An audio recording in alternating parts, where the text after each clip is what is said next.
¿Qué tal? Otro domingo más en Poema Desierto, programa producido por la Biblioteca Abraham Valdelomar de Huacachín. Es un honor para este programa contar con la presencia del profesor Eduardo Hawking, estudioso de la literatura peruana, un proceso importantísimo y también a veces desconocido, como es la literatura que se hizo en la colonia. Profesor, buenos días.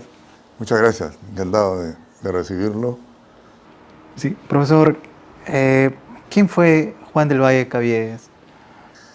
Bueno, estamos hablando de un poeta del siglo XVII, su origen es andaluz, parece que llegó muy niño a Perú, aquí se fue desarrollando y básicamente era una persona de formación autodidacta, no tuvo formación formal, digamos, estudios formales, ¿no? Entonces, nos interesa verlo como escritor, como poeta, ¿no? Escribió poesía satírica, sobre todo, también poesía religiosa, poesía amorosa, teatro. Eh, es una figura muy interesante. Para nosotros es fundamental su producción satírica, ¿no? Por los distintos aspectos que implica. Ahora, es un poeta muy influido por la tradición de la poesía de Quevedo, Francisco de Quevedo en España, ¿no? Sigue algunos temas, algunos tópicos, pero es diferente, no es una repetición, no es una copia, ¿no? Y entre sus actividades fue, bueno, de todo, ¿no? Fue minero, comerciante, viajero, parece que fue también una especie de representante de intercambios económicos. Una figura muy curiosa y en ese sentido tiene un atractivo por su vida, su biografía, aunque tenemos poca información. Pero lo que nos interesa es su poesía, ¿no? Que es lo que podemos constatar, ¿no? Profesor, hay un aspecto importante dentro de ese siglo, ¿no? Que es, hay un gusto y un culto por Góngora, pero como usted lo afirmaba hace un momento, él se desvía de esa común influencia y él va por Quevedo. ¿Cómo se ve la influencia de Quevedo en la poesía de Caviedes? Claro, eh, es buena la relación con Góngora porque Góngora muere en 1627. En esa fecha Caviedes era todavía un niño, un joven, ¿no? Eh, Más su lenguaje, aunque es también barroco, está más orientado hacia lo que llamamos conceptismo a la manera de Quevedo, ¿no? Es también un poeta culto y un poeta popular, igual que Quevedo, igual que Góngora. Pero tiene, por supuesto, influencia de Góngora, pero el núcleo de su manejo del lenguaje es Quevedo. Es esencial, ¿no? Entonces, de Quevedo tenemos tópicos, tenemos temas, eh, alguna forma de versificación también, y la actitud, ¿no? La actitud, ¿no? Es, digamos, la actitud burlesca frente al mundo contemporáneo, a la sociedad.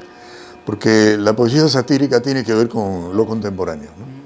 Por eso no es fácil ahora leer a Caviedes si no tiene uno una guía o una edición con notas que nos explique un poco a qué se podría estar refiriendo Caviedes, ¿no? Claro, uno de los grandes temas, que es también quevediano, aunque es muy antiguo, es la sátira contra los médicos, ¿no? Eso es bien importante, ¿no? Esto está ya desde los antiguos griegos y romanos, ¿no? Y se ha mantenido durante siglos.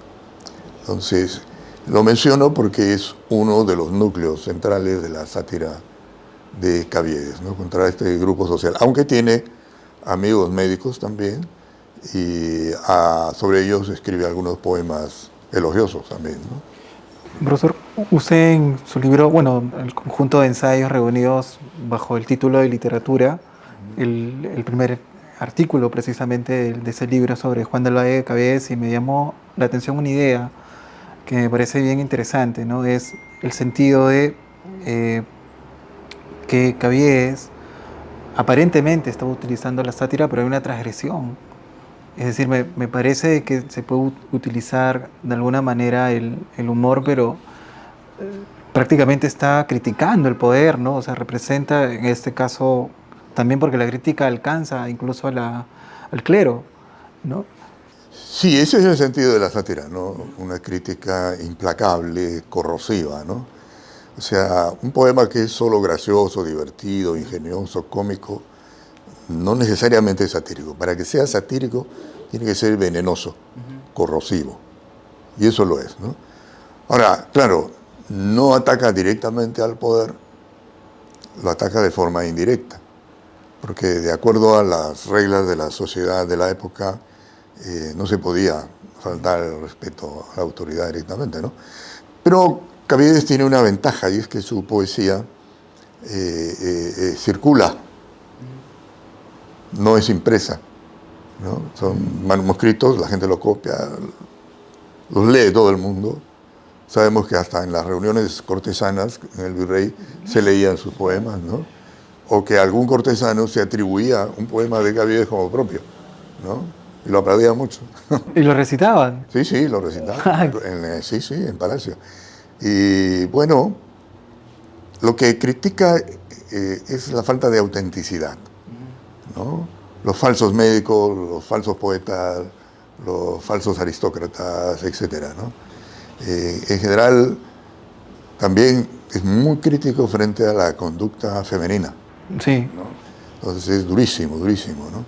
Pero es parte también de la manera de ver Lima, porque su tema es Lima, ¿no? La sociedad limeña, el espacio limeño, la gente de Lima.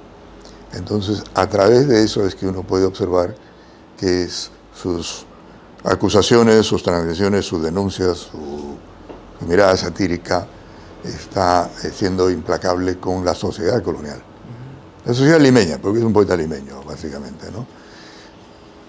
Pero no es como uno podría pensar ahora, ¿no? De un escritor que puede ser crítico directo del poder o de ciertas condiciones sociales. No, digamos, su crítica es abierta, es amplia, y eso es de un poeta, digamos, es parte de la escritura de un poeta desacralizador, ¿no? No. Yo creo que el término autenticidad es lo que dirige su censura, su crítica, sus burlas, ¿no? Todo lo que es falso, lo que es solo apariencia, ¿no? profesor, en el caso de usted hacía mención a los médicos existen y son algunos de ellos incluso creo que lo tratan, ¿no? El caso de Bermejo, de Yáñez o Machuca. Eh, Me llama la atención de que en un libro de Bermejo, Caviedes le escriba más bien un poema. Entonces, ¿cómo es esta relación entre alguien que se está burlando de ellos o ellos también de alguna manera acompañaban la sátira y la risa porque dice cosas nada agradables de su trabajo Bueno, como sí, médicos? sí, sí. Digamos, el abanico de los médicos es muy amplio socialmente, ¿no? Hay los médicos formales, o sea, los que han estudiado realmente, y están los otros, los que practican la medicina sin tener esa formación. Pueden ser médicos indígenas o médicos de raza negra también, ¿no? No los llamaremos médicos, no son específicamente doctores, incluso en la misma época, pero es la formación, digamos. Un barbero puede ser un cirujano, porque tiene el dominio de la navaja, ¿no? Entonces puede operar, curar, cauterizar heridas, etcétera, ¿no? Úlceras. Es una visión muy baja, acuérdense. Un cirujano ahora ocupa una posición jerárquica muy alta, ¿no? No solo en la profesión, sino entre las profesiones, ¿no? Destacadas. En la época, el que toca, el que corta, el que toca la sangre, la pus, etc., ese no es el médico elegante, no es el médico universitario, académico, no. Ese es el practicante, ¿no? Normalmente un individuo de origen africano o un indígena, ¿no? Ahora, los indígenas son interesantes porque son los que manejan hierbas, etcétera, ¿no? El médico que se critica dentro del ámbito de más alta jerarquía es el médico que tiene una apariencia doctoral, pero que no sabe nada, ¿no? Entonces, muchas joyas, mucha barba, la ropa muy llamativa, es el que como registra Caviedes es el que suele hablar una lengua extraña y a veces habla en latín, ¿no? Todas sus recetas son en latín. Claro, eso le da un estatus superior frente a la población, ¿no? Algunos de esos médicos sí son buenos médicos, como lo que usted menciona, ¿no? Caviedes les escribe a ellos, los elogia, a veces se burla de ellos también, Sí. es amigo de los médicos, ¿no? Sí. Bien, esta relación con la medicina tiene su leyenda, ¿no?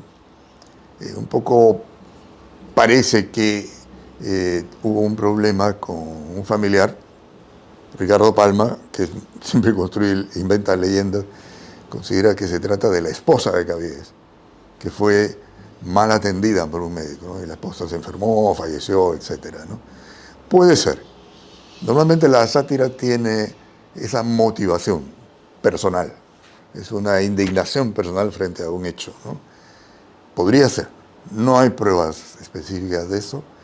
Sí hay poesía donde él elogia a su pareja, a su esposa. También hay poemas donde se lamenta cuando ella muere, etcétera, ¿no? Pero en su poesía no establece la relación directa entre mal médico y muerte de la esposa. No. Pero sí habla mucho de los malos médicos en términos generales, ¿no? Debe haber alguna motivación personal, indico, ¿no? Pero no hay documentación precisa sobre eso, ¿no? Usted hace un momento hacía una relación entre este poeta satírico y que trata duramente a las mujeres, ¿no? Pero hay un poema que está en el Diente del Parnaso que recuerdo que hoy probablemente sería atacado, ¿no? Por todas las corrientes que hay en torno a siempre hacer una crítica fuera de la academia. Eh, cuando Del Valle critica a un médico por haber matado a una mujer bella, que era su prima, ¿no? Y le dice, no te reclamaría nada si te hubieras llevado a una mujer fea o a las suegras, ¿no? Que creo que todo el mundo... Bueno, sí, sí, hay esas distinciones. La sátira es misógina, ¿no?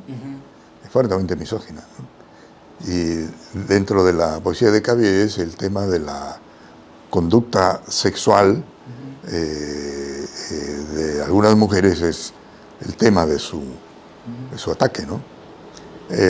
Hay un ángulo interesante vinculado a la medicina, que es la transmisión de enfermedades sexuales, ¿no? Entonces, es una censura también moral, religiosa, ¿no? Es una censura a la conducta prostibularia, ¿no? Digamos, varias figuras femeninas, y su manera de maltratarlas es a través de la enfermedad, ¿no? Entonces, es como la enfermedad es vista como un castigo, ¿no? Por su conducta pecaminosa, etcétera, ¿no? Pero ahí intervienen algunos términos religiosos de la época, ¿no? De la censura contra la sexualidad prostibularia, ¿no? De las mujeres, ¿no? Es muy duro, muy cruel en el maltrato del cuerpo femenino, ¿no? Claro, yo a veces he dado conferencias sobre esto, y una vez di una conferencia en la Academia Nacional de Medicina, ¿no? Y aunque todos eran profesionales, se escandalizaban por los insultos de Caviedes contra la sexualidad femenina, ¿no? Es muy cruel, ¿no? Es cruel. Pero la crueldad en la sátira es un tema también formal y también corresponde a la época, ¿no? Estamos hablando del siglo XVII, mediados del XVII hacia fines del XVII. Es un periodo barroco, ¿no? En el periodo barroco, tanto en el arte, en la pintura, la literatura, es muy atractivo lo que se llama el aspecto grotesco del cuerpo humano, ¿no? Entonces, si alguien tiene una deformidad, por ejemplo, por ahí había un médico indígena que era jorobado, ¿no? Entonces se burla de eso con mucha crueldad, ¿no? Otro si tenía un problema en la vista también.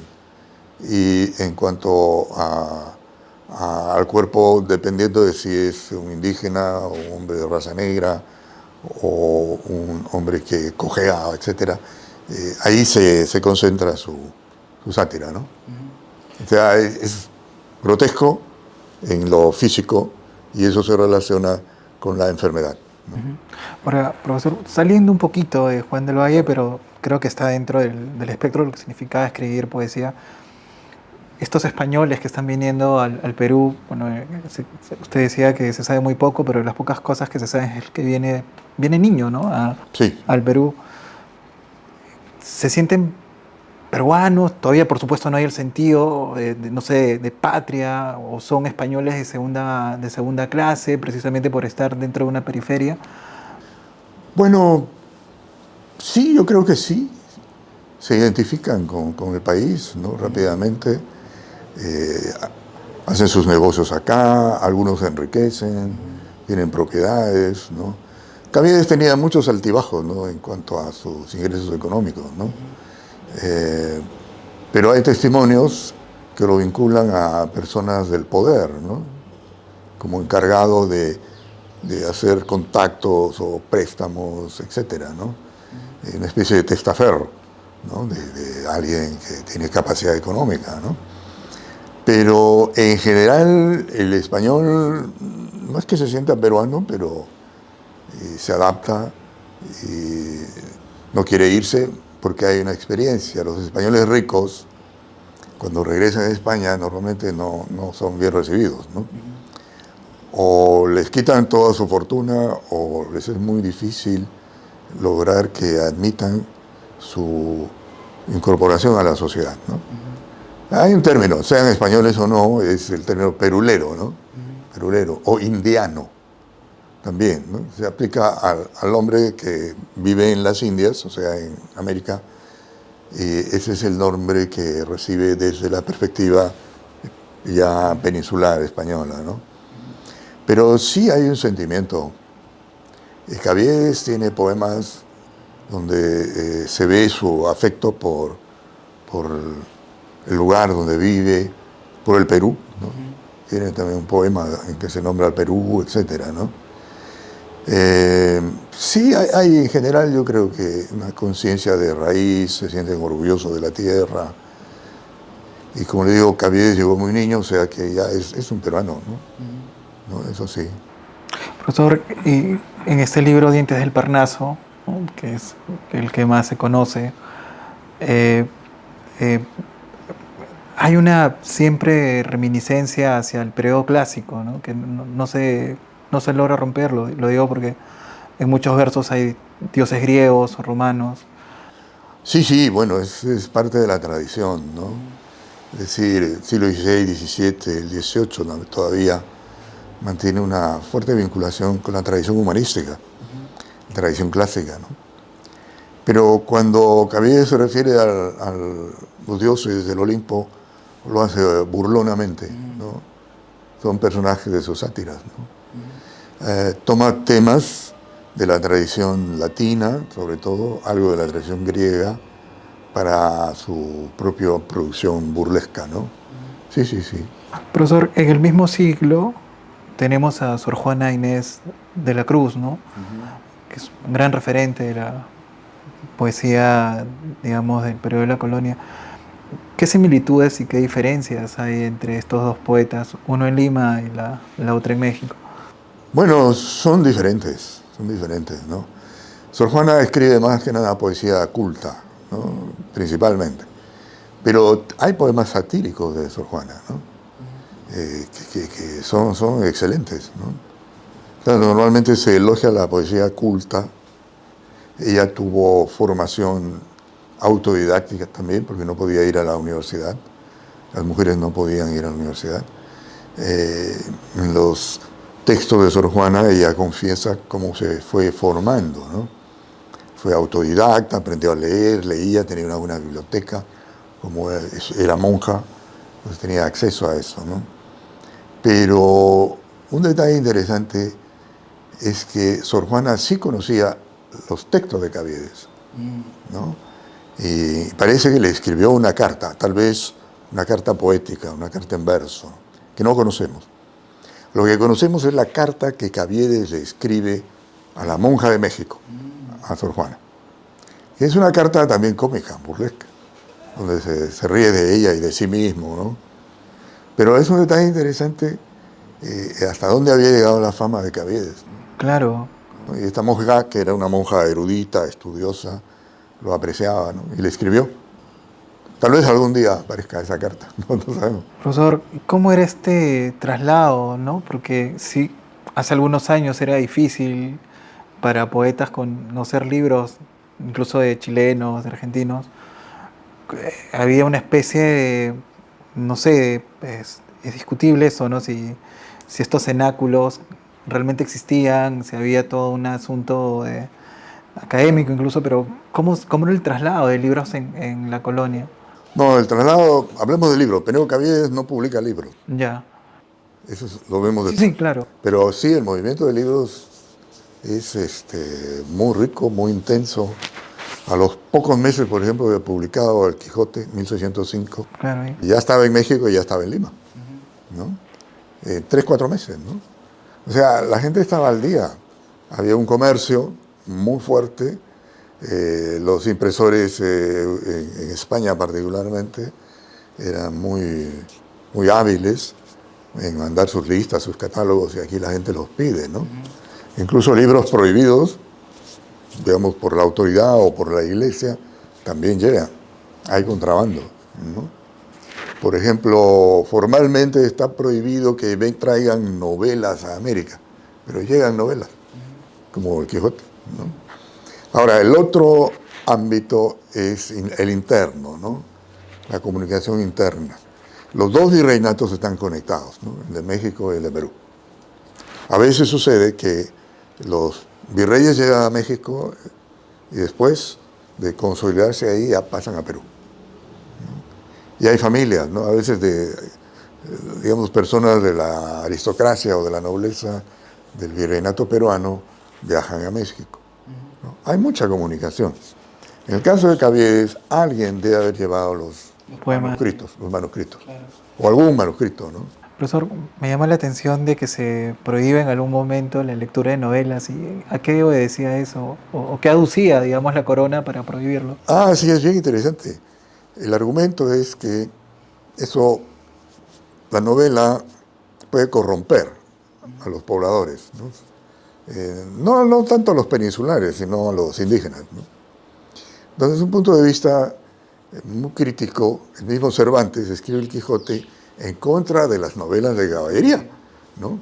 Porque son novelas absurdas, inverosímiles y que no tratan de nada constructivo, según los críticos de la época, según el mismo Cervantes, pero eran novelas que se consumían mucho, ¿no? Incluso después del Quijote igual se siguieron escribiendo novelas de caballería, no pasó nada, ¿no? Pero era un tipo de novela muy fantasiosa, nada realista, digamos, muy en proyección de la imaginación hacia lo extraordinario, lo fantástico, ¿no? Y lo inverosímil. Lo que se critica en general, y Cervantes también, es las inverosimilitudes, ¿no? Cervantes es un experto en escribir novelas jugando con el concepto de lo verosímil, por ejemplo, ¿no? Hay una novela que se llama Persiles, o sea, los trabajos de Persiles y Sigismunda. El personaje principal es un joven que es tremendamente fantasioso, ¿no?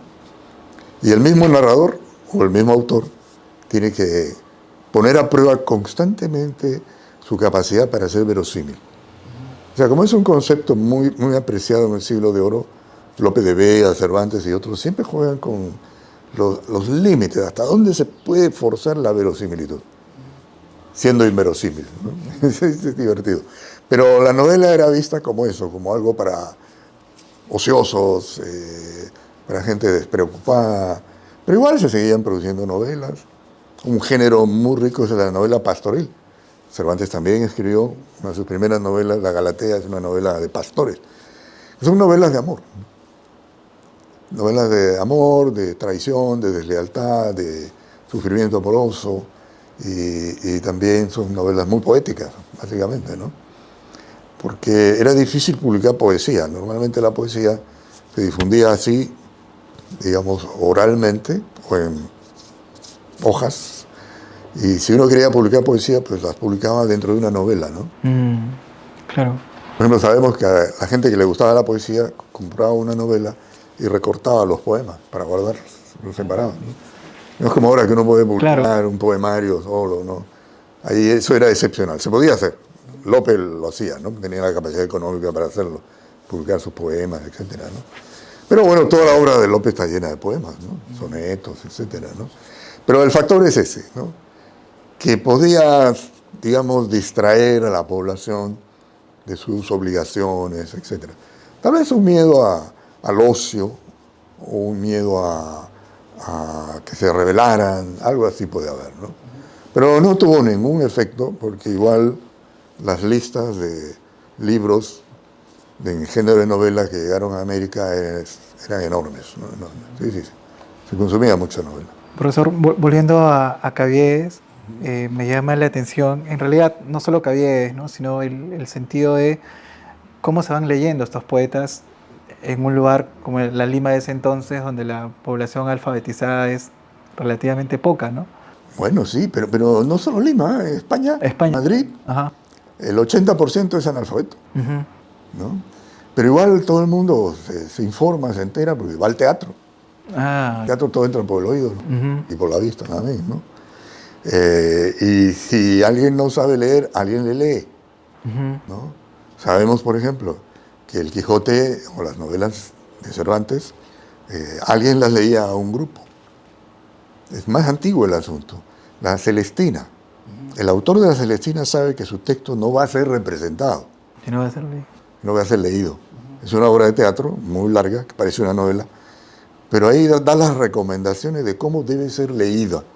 Cuando alguien lea ante un grupo de personas, cómo debe pronunciar los estados de ánimo, las emociones, que no debe hablar monótonamente, que tiene que cambiar de voz según el personaje.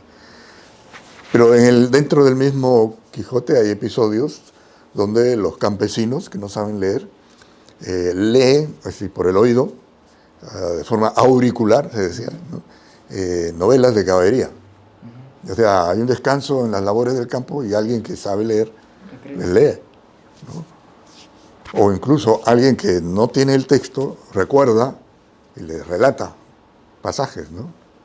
Entonces es interesante observar ese fenómeno de la lectura dentro del Quijote. Por ejemplo, una joven escucha una novela de caballería y lo único que le interesa son las escenas amorosas, sentimentales, ¿no? Maritornes, que es una mujer un poco tosca, solo le interesa la parte más erótica, sexual, ¿no? A algunos otros lectores, digamos, varones, les interesan la lucha, los combates, ¿no? Cada uno lee lo que quiere en las novelas, ¿no? Pero ese es un fenómeno así interesante de carácter internacional.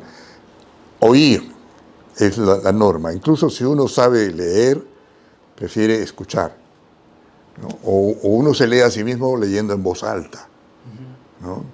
Y ese es el sistema que hay. La gente o los lectores de Caviedes, o él lo recitaba en sus reuniones con sus amigos, o simplemente la gente sacaba copias de sus papelitos, los distribuía, ¿no? Entonces era conocido, era famoso, incluso fuera del país. Profesor, es muy interesante lo que usted dice porque me llega a preguntarle lo siguiente. El escritor o el poeta o el dramaturgo es consciente muchas veces que tiene que usar la oralidad para que su texto, de alguna manera, si ese es el sentido, mucho, en el caso de la Celestina y tantos otros, están escribiendo pensando en cómo van a... Sí, sí, sí, sí. Tanto la poesía, el teatro que se escribió en verso también, como las novelas, etcétera, sí, tienen en cuenta ese sistema comunicativo, ¿no?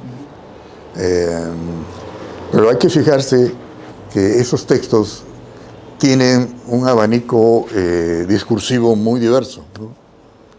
Hay sermones, hay lamentos, hay declaraciones de amor, hay teoría literaria, hay filosofía, ¿no? Hay canciones, hay poesía burlesca, satírica. Es decir, los tonos son muy variados, pero sí yo creo que, aunque se trata de textos, tienen un contenido oral muy fuerte, ¿no? Sí, sí, sí. Y eso es por la razón básica de que la mayor parte del público es analfabeto, Claro. ¿no? Y por la lectura oral, ¿no? Digamos, la recepción oral, ¿no? Entonces sí, es importante. Pero también está el otro aspecto, que los escritores tienen que lucir su cultura, ¿no? Sus conocimientos y su estilo, para ser apreciados por los otros miembros del gremio. Pues no escriben solo para el público, Claro. escriben para ser admirados, ¿no? Y estos motivos son importantes, ¿no? Un caso paradigmático es el de Lope de Vega, ¿no? Lope de Vega escribe mucha poesía popular, teatro popular, etcétera, etcétera. Pero también está pensando en ser considerado como un poeta erudito, un hombre culto, ¿no? Y todos, el mismo Cervantes cuida mucho el estilo, Claro. es muy crítico frente a los que no hablan bien, ¿no? Por ejemplo, hay una novela, una de sus novelas ejemplares, que se llama Rinconete y Cortadillo. Te digo. Son dos jovencitos, dos pícaros que entran a una banda de delincuentes en Sevilla. Y deciden abandonar, aunque les va muy bien, deciden abandonar esa banda porque no soportan cómo hablan. Porque hablan en jerga, ¿no?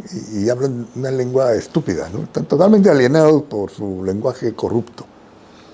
Cervantes es muy obsesivo en ese sentido de la pureza del lenguaje, ¿no?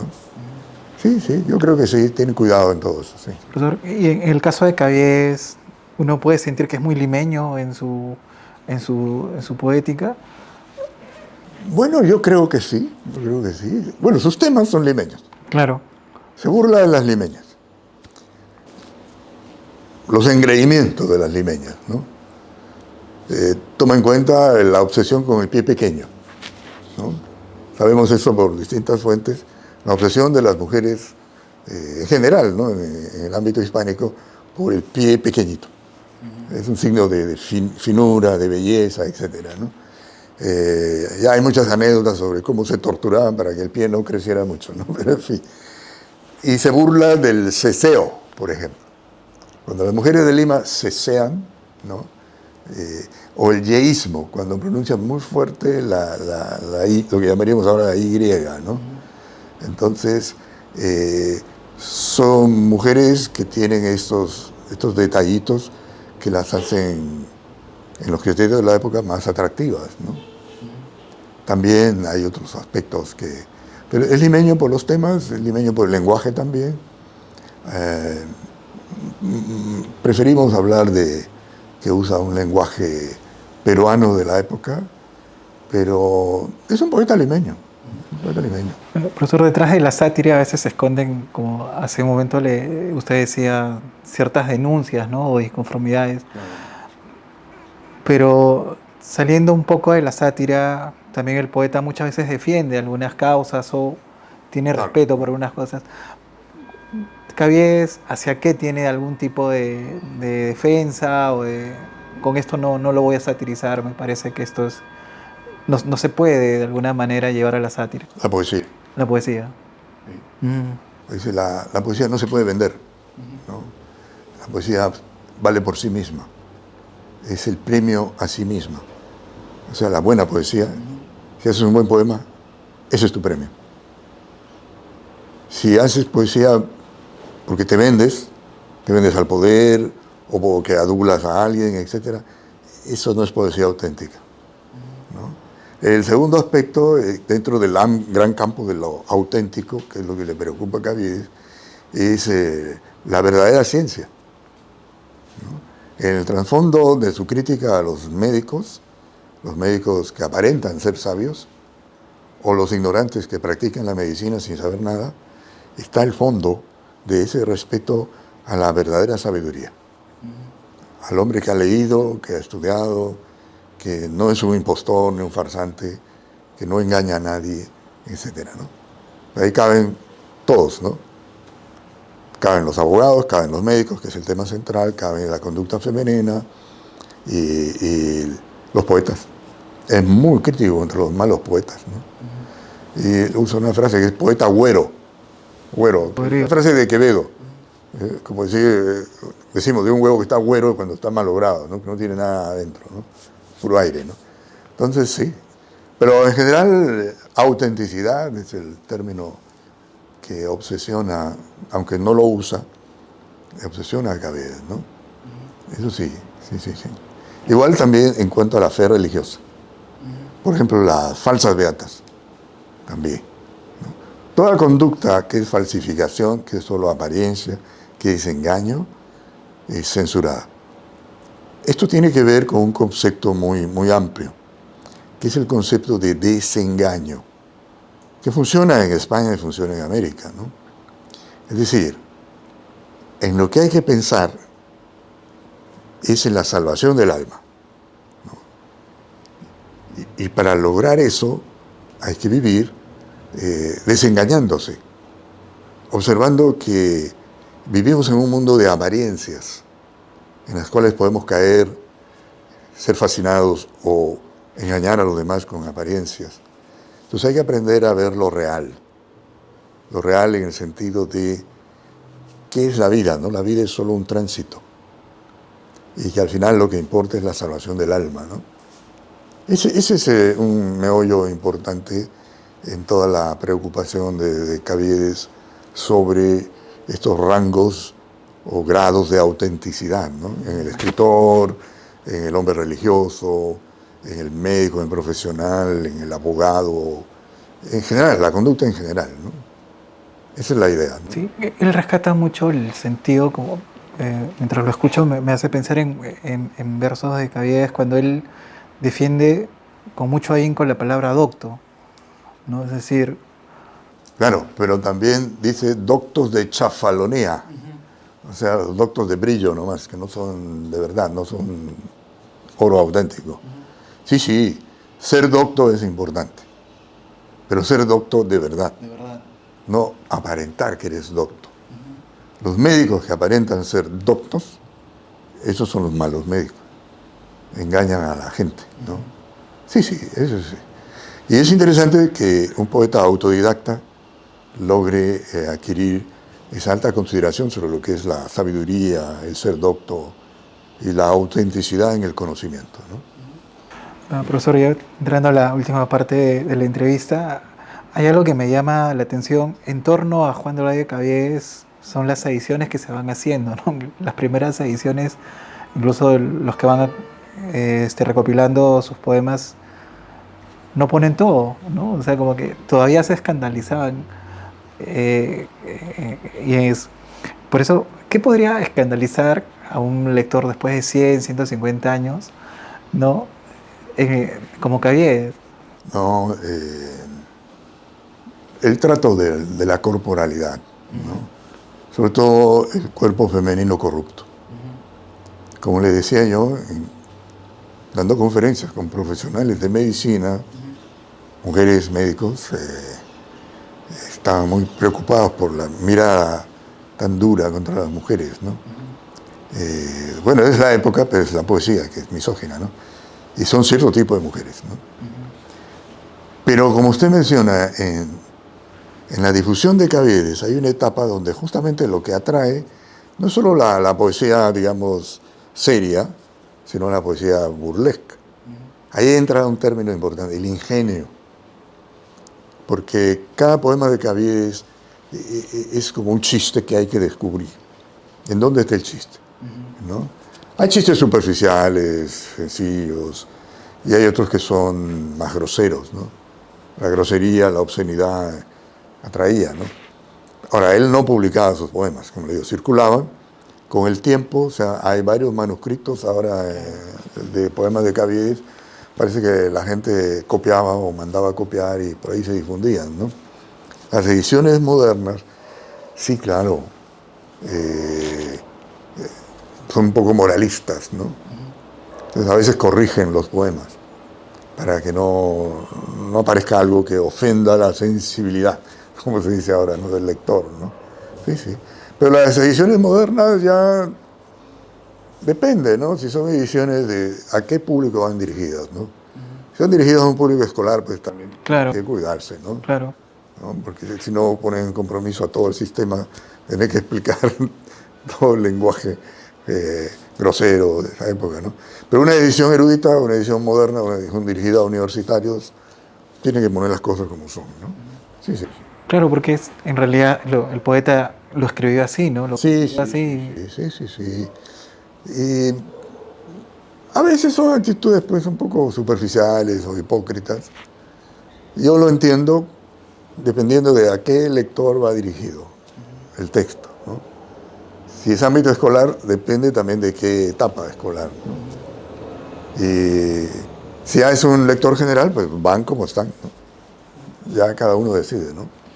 Profesor, yo enseño en colegios, ¿no? Y me sorprende mucho el gran vacío que hay en torno a la poesía colonial, ¿no? Parece que tenemos una sola clase y después nos vamos ya hasta los inicios de la República o antes de la la emancipación, ¿no? ¿Por qué cree que hay especie, no, primero desconocimiento y luego como falta de interés por el estudio de esta época de nuestra literatura? Bueno, hay varias cosas ahí, ¿no? Uno que es que no es poesía fácil, ¿no? Eh, Podría ser aburrida para algunos, ¿no? Disfrutar de algunas cosas. Cuando yo hacía mi investigación sobre Caviedes, había un profesor en San Marcos que conocía a una monja, María Leticia Cáceres, Ya. que es una de las primeras defensoras de Caviedes, ¿no? Entonces, Mire, claro, ¿no? Una monja leyendo Caviedes, publicando y investigando sobre Caviedes, analizando Caviedes, sonaba un poco raro, ¿no? Y este profesor un día me dijo, por ahí he visto en la sala de investigaciones de la biblioteca a la monja Leticia Cáceres leyendo las porquerías de Caviedes. Un día en una clase, dictando clases sobre Caviedes, un alumno que se la daba de muy sofisticado, y me dice, ¿por qué tenemos que escuchar las estupideces de Caviedes? No. Claro, bueno, está pensando en leer cosas más exquisitas. ¿No? No, hay otro factor, no hay mucha poesía colonial. No hay mucha poesía colonial, ¿no? Incluso no hay muchos textos literarios coloniales.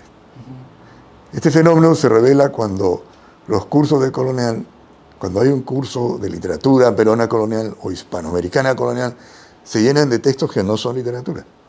claro. Porque uno tiene que llenar las 4 horas semanales y solo hay media docena de textos, ¿no?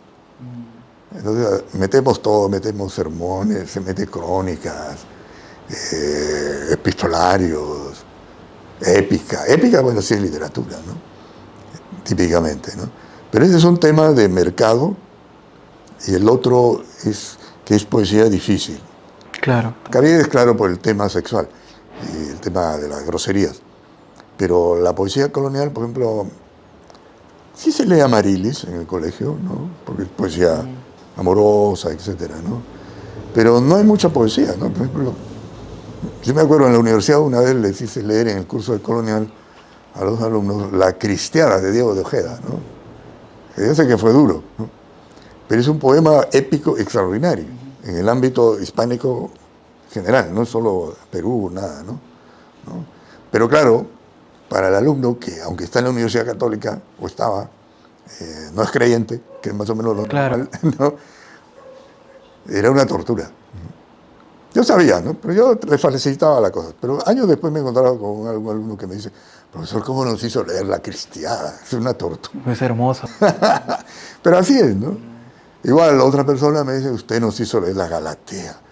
Nos hizo sufrir mucho. Cuando es muy divertido, es muy gracioso, es poesía amorosa, no es nada complicado. Pero claro, el lector joven, contemporáneo, busca otras cosas, ¿no? Entonces, si es un alumno de la especialidad de literatura, pues tiene que leerse todo, ¿no? Esa es la idea, ¿no? Pero yo creo que sí habría que ir rescatando más textos que puedan ser interesantes para los jóvenes, ¿no? Sí, sí, eso no es tan difícil. No está difícil. Profesor, le agradezco profundamente. Creo que ha sido muy grato escucharlo. Gracias, ¿no? Por la invitación también. Quisiera que usted se despida, por favor. Ojalá que acepte responder la pregunta. ¿Por qué leer a Caviedes? Bueno, principalmente para divertirse, como ¿por qué leer el Quijote? Para divertirse, ¿no? Es como Shakespeare, ¿no? Leer a Shakespeare para divertirse, ¿no? Uno no lee Shakespeare o a Cervantes por ser culto, ¿no? Porque estos dos escritores, incluido Caviedes, escriben para la diversión de la gente. para el consumo. Y escriben muy bien, además. Claro, eran escritores populares. Claro, nosotros queremos ver metafísica en el Quijote, no hay eso, ¿no? Hay humor, hay diversión. Bueno, creo que esa es la idea, ¿no? Muchas gracias, profesor. Muy bien. Bueno, nos vemos el próximo domingo. Como siempre, los invitamos a visitar la biblioteca Abraham Lelomar de Huacachina de lunes a domingo de 9 a 6 de la tarde. Le agradecemos compartir este programa.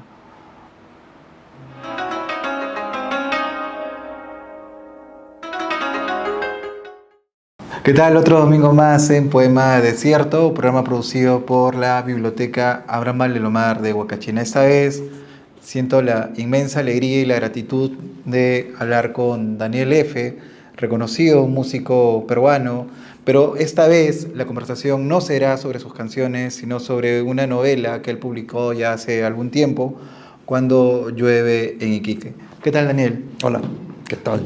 Chef? Bien, Daniel, el asunto de la guerra, ¿no? Es un asunto tan antiguo y tan cotidiano últimamente.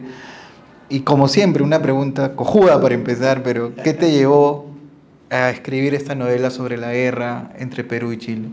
Más que, más que sobre la guerra, es sobre ciertas emociones que históricamente se han visto a lo largo de toda nuestra historia y sobre todo en momentos tan dramáticos y tan cumbres como las guerras civiles, las guerras con nuestros vecinos, ¿no? Y dentro de esto que le llaman la guerra con Chile, hay un montón de historias así, digamos que son historias ocultas o simplemente, o en todo caso son historias que no son muy contadas en los colegios, ¿no? O entre los amigos que cuando hablan de este tipo de conflagración. Hay anécdotas muy hermosas que he querido rescatar, ¿no? Acciones tomadas por peruanos, por familias bolivianas, chilenas, a lo largo de todo este evento tan luctuoso, ¿no? Y teniendo todo este material dije, bueno, voy a tratar de mostrarlo de alguna forma, ¿no? De repente en un formato tipo novela, tipo un relato largo, ¿no? Y decidí hacer esto, ¿no? Bueno, Chekhov tiene una teoría un poco extraña, ¿no? Dice, bueno, si un escritor pone dentro de su cuento o de su texto un arma, esa arma se tiene que disparar. Irónicamente, tu personaje es un soldado, pero nunca sale una bala. Nunca. En algún momento casi se le va una bala, pero al final no soltó ninguna, ¿no? Lo cual viene a ser algo bastante anecdótico, habiendo sido esta una de las guerras más cruentas que se haya vivido acá en Sudamérica, ¿no? Ahora, Daniel, ya entrando un poco a la novela, es una novela, yo la primera vez que la leí, porque la leo más de una vez, vi el sentido de la tierra, ¿no?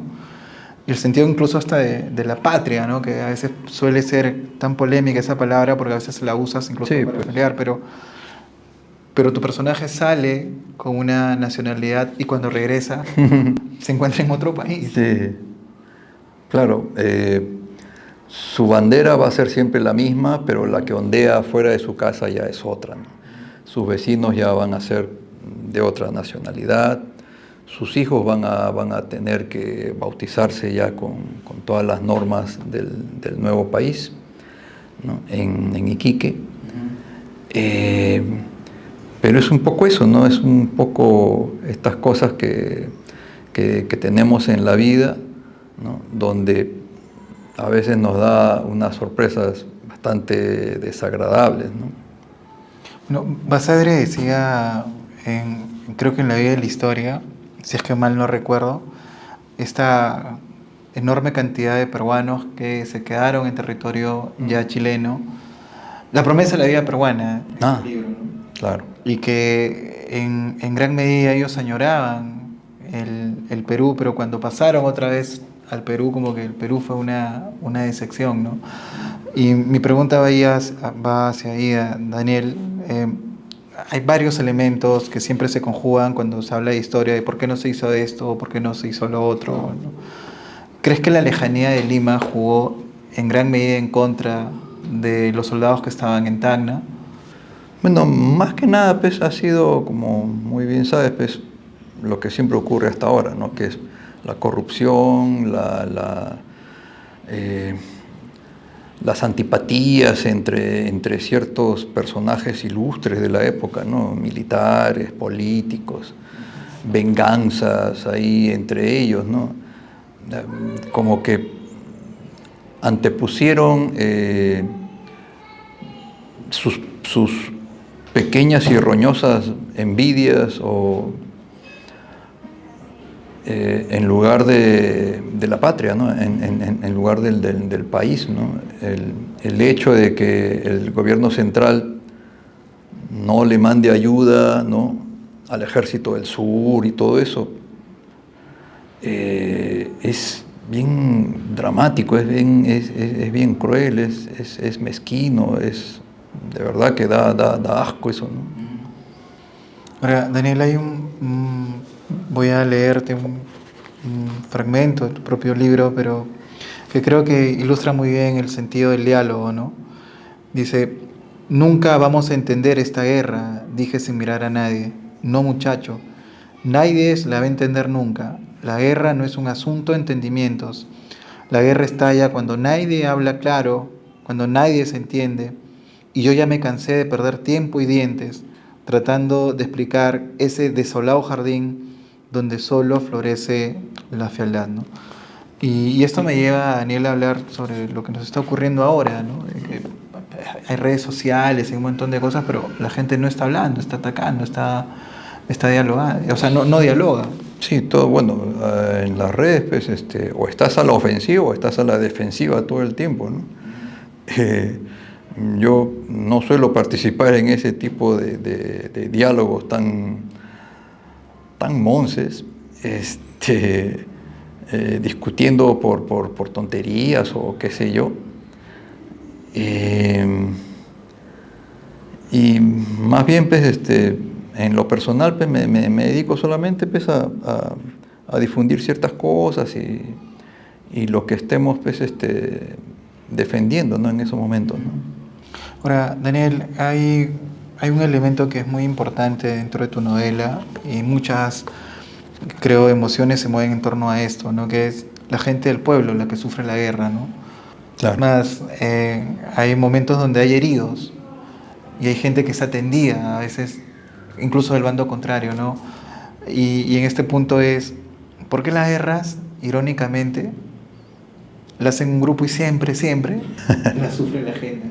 Bueno, ese es histórico y es eterno, ¿no? Parece que ya es una terrible mala broma de alguien, ¿no?, contra el planeta, ¿no?, que suele ser el denominador común, ¿no?, en todo esto, ¿no? Ahora, Daniel, hay un punto dentro de tu novela que es la documentación, porque, bueno, la gran cantidad de notas a pie que hay, eso habla de una investigación en torno a la novela. Bueno, más que investigación, ¿O son tus lecturas que tú dices? sí, es más una especie de fanatismo, ¿no?, por esta etapa de la historia en el Perú, ¿no? Conté con el apoyo siempre de mi papá, que siempre, en lugar de juguetes, nos compraba libros, enciclopedias y cosas así. Y sabiendo que me interesaba todo este tipo de cosas, mi familia en general, mis hermanos mayores, siempre me traían algo, ¿no? Algún libro de alguien, ¿no?, alguna biografía de Bolognesi, de Grau, hasta que comenzaron a llegar por ahí, o yo mismo conseguir, pues, libros de historiadores, pues, bolivianos, chilenos, y tratar de prestar mucha atención a los libros de autores peruanos que se han metido tanto en esto que es admirable, ¿no? Y ahí es donde de ahí es donde ha surgido todo esto, ¿no? Y es algo que siempre va a haber algo que me sorprenda, ¿no? Siempre va a haber un libro por ahí que me sorprenda con algún dato nuevo, algún personaje. Todavía faltan muchas cosas por desenterrar ahí de este conflicto. Y de hecho voy a seguir con esto hasta cuándo será, ¿no? Y el papel de Inglaterra, porque mira, cuando tú que has ido a Chile, hay mucha gente que va a tus conciertos allá, me sorprendió de que los chilenos tuvieran en claro que el gran propulsor de la guerra fue Inglaterra, ¿no? Bueno, como siempre, ¿no? Siempre va a haber una potencia de afuera intentando que estos países, los subyugados, ¿no? Estén trabajando en favor de sus intereses, ¿no? Puede ser Estados Unidos, puede ser Inglaterra, puede ser Francia, puede ser España, ¿no? Y lo de Inglaterra, pues, es más que comentado, ¿no? Ahora, Daniel, cuando tú has ido a Chile, porque no sé si a veces por nacionalismo o porque de todas maneras este sentido del patriotismo como que nos enseñan, ¿no? Que es la guerra. Sí. Pero cuando has ido a Chile, y no sé si en algún momento surgió el asunto de qué ocurrió en ese momento en la guerra entre ellos y nosotros, ¿cuál ha sido o sea, qué escuchaste de ellos o de alguna manera qué opinión tienen sobre ese evento? A ver, cuando hemos ido a Chile y cuando vamos siempre a Chile, el trato que nos dan como peruanos, al menos de nuestro lado, siempre ha sido súper cordial, súper afectivo. Iguales en Ecuador y en Bolivia, ¿no? Que son donde hay un antiperuanismo muy fuerte, ¿no? Como acá también hay un antibolivianismo, antichilenismo, anti-Chile, anti-Bolivia, anti-Ecuador. O sea, parece que a los pequeños desde muy temprana edad pues, les enseñan a odiar, ¿no? Les enseñan a odiar al vecino, ¿no? Les enseñan que este vecino es malo, que este vecino es un criminal, que este vecino es un monstruo. Estés donde estés, ¿no? Siempre va a haber un enemigo ahí contra quien pelearse, ¿no? Y mientras eso no cambie, bueno, esta situación va a seguir igual, ¿no? Bueno, González Prada contaba algunas historias referidas a la guerra, diciendo que algunos señoritos de Lima se vestían de mujeres para no ir a la guerra, ¿no? ¿Qué otras cosas graciosas dentro de las lecturas que tú tenías pensando, no sé, en el libro, te llamaron la atención de este periodo, Daniel? Sí, bueno, González Prada es él y Ricardo Palma, ¿no? Son de los que nos pueden dar muchos datos así entre curiosos, ¿no? y simpáticos, pero también vergonzosos, ¿no? sobre estas realidades, ¿no? Como las deserciones, ¿no? Las deserciones. Él entra como soldadito y tanta era la deserción que poco más y era nombrado ya pues, un jefe, ya un general, ¿no? Porque la deserción era bien fuerte, ¿no? Antes de las batallas por Lima, ¿no? Había un miedo bastante notorio, ¿no? Esas son las informaciones que se dan. Obviamente también había un heroísmo y unos deseos de entregar la vida defendiendo Lima, ¿no? De parte de mucha gente, ¿no? Mucha gente que al final la mayoría de la gente que peleó pues, no era pues, militar, ¿no? O sea, eran voluntarios, eran bodegueros, carpinteros, estudiantes, ¿no?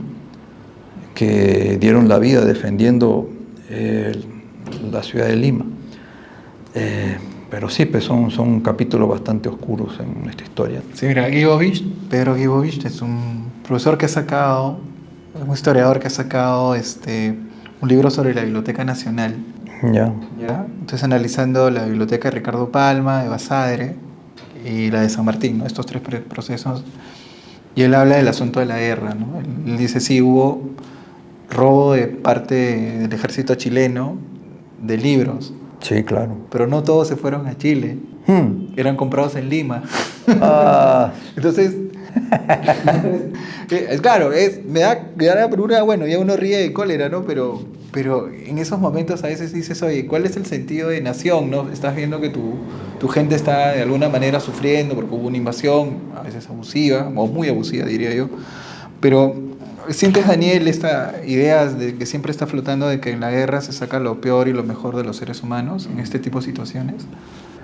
bueno, todo lo que sea pues, súper extremo va a hacer que salga o lo peor o lo mejor de las personas, ¿no? Lo último ha sido la pandemia, ¿no?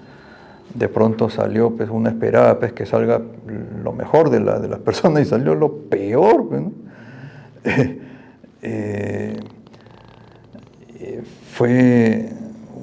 Fueron 2 años de encierro donde mucha gente de pronto vio un gran negocio y le importó un rábano la humanidad, ¿no?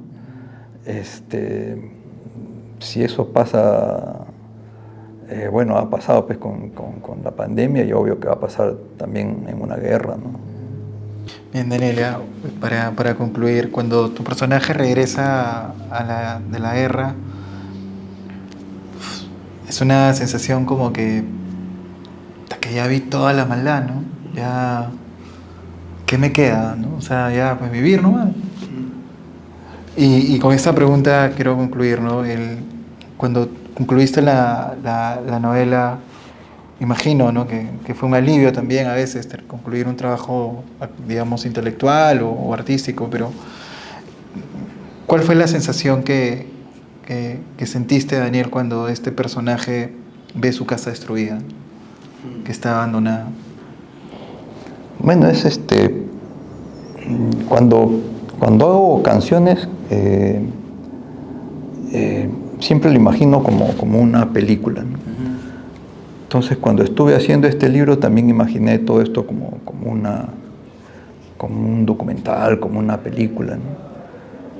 Y quise retratar un poco eso, ¿no? Quise retratar esos momentos tan duros de la gente que regresa a una casa vacía, con sus familiares asesinados y todo eso, ¿no? O en el caso del personaje de este libro, encuentra a su papá, ¿no? Encuentra a su papá, ¿no? Que ya casi pues, poco más y ya ni se acuerda de su hijo, ¿no? Y bueno, trato de que esta película pueda calmar cierta angustia que yo en lo personal tengo, ¿no? En realidad las canciones y los libros, pues, o los escritos que yo haga, los hago más pensando para mí, ¿no? O sea, que tanto me pueden ayudar espiritualmente, anímicamente. Y es todo, ¿no? O sea, no busco otra cosa, ¿no? con esta parte del arte, ¿no? Bien, Cuando llueve en Iquique, de Daniel F., pronto habrá una edición por parte de la biblioteca Abraham Valdelomar. Es una gran novela y yo creo que es un regalo que nos ha hecho Daniel para acercarnos a un momento duro, complicado, no solamente para los peruanos, también imagino para aquellos chilenos que murieron, porque hay que siempre vincular la vida a la paz. Momentos donde todo el mundo quiere guerra, libros como el de Daniel nos pueden ayudar un poco a tener paz. Gracias, Daniel. No, gracias a ti, güey. Qué bacán.